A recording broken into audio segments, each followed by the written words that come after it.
A project that's been in the works for the last 2 years is nearing completion, but first they must get a giant vessel from Pocatello to the copper mines near Salt Lake City.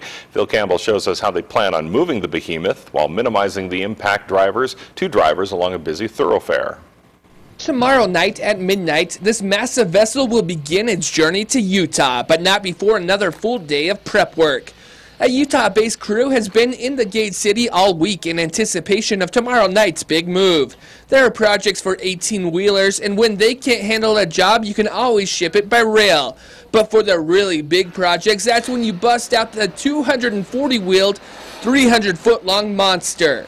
The 340-ton vessel just might be the biggest thing ever shipped from our area. In fact, it's 3 times the size of the giant load which left Idaho Falls earlier this week. The workers at Eaton Metal Products have been building this vessel for 2 whole years, and while it's nice to see it completed, a part of them will be sad to see it leave their facility. So we're really proud of seeing it done, but we are sad to see it leave.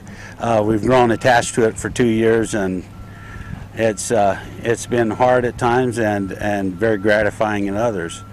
It usually takes about 2.5–3 hours to get from Pocatello to Salt Lake. Well, this thing's scheduled to take about 8 days.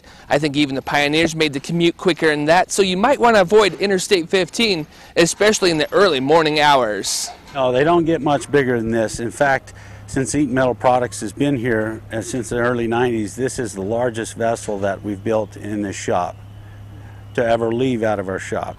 Eaton hopes to take advantage of the road improvements along Highway 30 when the widening project is completed later this fall.